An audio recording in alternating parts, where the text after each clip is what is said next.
Je vais faire le numéro P2 du chapitre 12 du Benson 1. Ce qu'on a, on a une fille qui est en haut d'un escabeau qui peut pivoter en son sommet. Un escabeau qui a 4 mètres dans le fond par 4 mètres, puis qui a 3 mètres entre les pattes. On nous dit qu'il n'y a pas de frottement ici en bas. Donc, les forces qui sont en jeu, c'est le poids de la jeune fille et les deux normales qui sont ici. Donc, les normales en tant que telles. Bon, on pourrait dire N1 et N2. Ici, c'est symétrique pour le cas numéro A. Je ferai le B par la suite. Ben, pour ce qui est du A, on veut savoir les deux normales et on veut savoir la force de tension qui va se retrouver là. Bon, premièrement, c'est que je ne peux pas trouver en même temps normale et tension. Je vais être obligé là, de travailler autrement. Donc, pour arriver à travailler comme ça, ce que je vais faire, je veux que vous compreniez bien. Il y a une force de tension ici de l'échelle de la corde, là, c'est comme une force qui est interne, comme la force de chacun des atomes ici à l'intérieur. Donc, si je regarde l'objet de façon entière, je vais pas prendre des forces qui sont internes, hein, parce qu'ils s'annulent ces deux moments de force-là, nécessairement. Ils sont opposés, sont égaux à la même distance du pivot en termes de moments de force. Donc, à ce moment-là, je peux regarder l'objet de façon comme complet, trouver mes normales, et ensuite, je vais couper mon objet pour définir à trouver la tension. Donc, c'est toujours la même chose. Il faut couper. Lorsqu'on veut avoir, dans le fond, une force qui est à l'intérieur d'un objet, il faut le couper, puis là, on est capable de savoir c'est quoi là, la force qui va se retrouver là-dedans. Donc, si je reprends ce numéro-là, comme ça, je pourrais déjà voir que la somme des forces en X, bon, il n'y en a pas.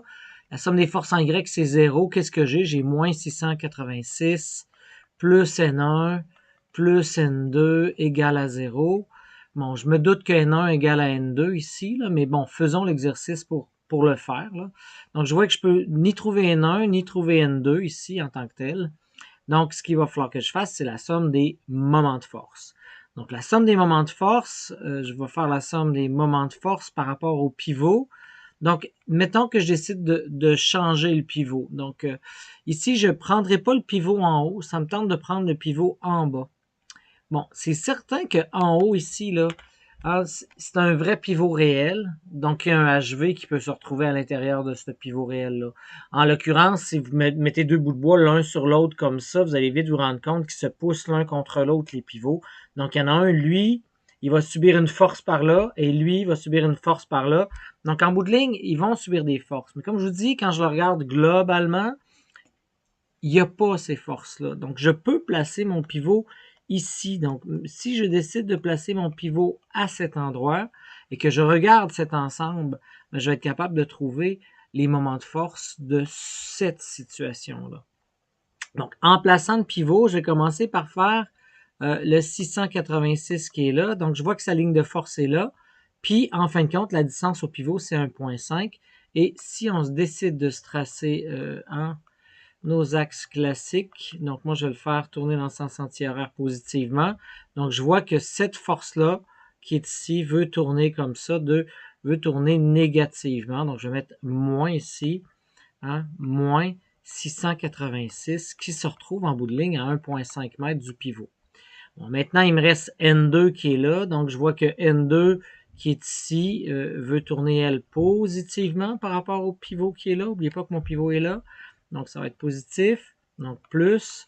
Et j'ai N2 qui est à quelle distance? Donc là, je regarde toujours la distance qui est perpendiculaire, dans le fond, à la ligne de force. Si je trace ma ligne de force, ça serait la distance qui est ici. Ah, ben c'est 3 mètres.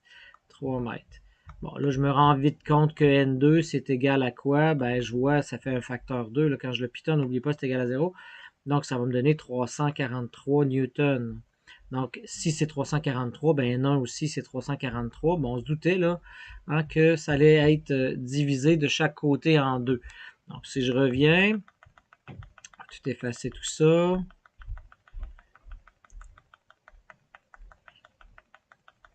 va faire un peu moins laid sur mon dessin, déjà. OK. Donc, maintenant qu'on a trouvé ça, je recommence la partie numéro 2.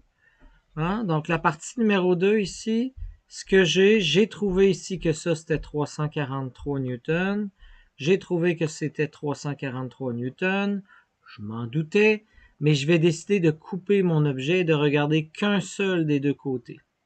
Donc, si je prends ce côté-là, et c'est ce que je vais faire, je vais redessiner uniquement ce côté-là, et je vais vraiment me concentrer sur cette partie qui est ici. Je sais que sur cette partie, il y a 686 ici, Newton. Et je sais qu'ici, il y a 343 Newton. Et je sais que la corde qui est en plein milieu ici tire avec une force de tension Ft. Donc là, ce que j'aimerais faire, c'est de déterminer cette force de tension Ft là. Bon, faut que je me place un pivot.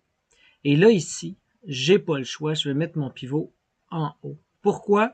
Parce qu'il ne faut pas oublier qu'il y a une force ici qui s'en va dans cette direction-là. Hein. C'est comme ce que je vous expliquais tantôt, l'espèce de force du bout de bois qui force, une espèce de H qui est ici.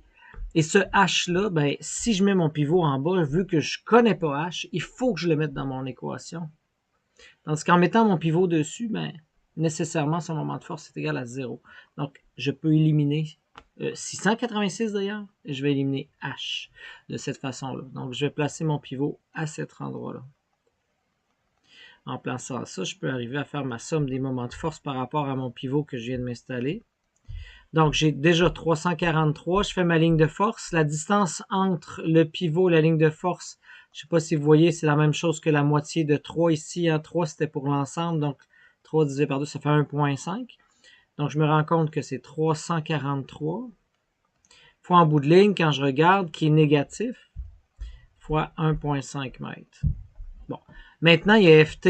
Mon pivot est en haut. Donc, si je fais ma ligne de force, mon bras de levier, c'est ça ici qui est ici. Donc, mon bras de levier, il faut que je trouve cette distance-là. Je sais que ça, c'est 2 mètres. Donc, ça me prend une géométrie pour savoir mon angle. Donc là, déjà, l'angle, on aurait pu remarquer rapidement que on avait 4 mètres ici, 3 mètres là. Donc, je peux aller chercher mon angle ici à la base. Je sais que 3 sur 4, c'est égal à cosinus de θ. Donc, θ, ça va être le cos moins 1 de tout ça, 68. Là. Mais donc, la deuxième fonction de cos de 0,75, on arrive de quoi? 3 sur 4. Ah, c'est 1,5 sur 4, excusez, hein, c'est pas 3, c'est 1,5. Il me semblait aussi hein, que ça marchait pas. Youp. Donc, 1,5. Donc, 1,5 cos moins 1 d'1,5 sur 4. Ça donne 67,97. Donc, 67,97. Donc là, ici, je vais pouvoir, si j'ai 67,97, je vois que ce côté-là, c'est le sinus. Donc, c'est 2 sin. Bon, moi, je vais le faire de cette façon-là. Donc, ça fait plus Ft. Et j'ai 2 fois sin de 67,97 égale à 0. Ce qui me permet de trouver la force de tension. Donc, la force de tension, vous voyez, ça va me donner 343 fois 1,5 divisé par 2 sin de 67. Donc, moi, je vais y aller comme ça. Je vais faire le sinus de ma réponse. Je vais faire fois 2. Je vais inverser ma réponse, donc à la moins 1. Je vais faire fois 1,5 et fois 343. Donc, j'arrive à 277,5. Donc, 277,5 Newton. Donc, c'est ce que j'obtiens comme valeur de force au niveau de la tension. Donc là, ça, c'était le numéro A. Puis, je vais arrêter ça, puis je vais faire une capsule pour le B.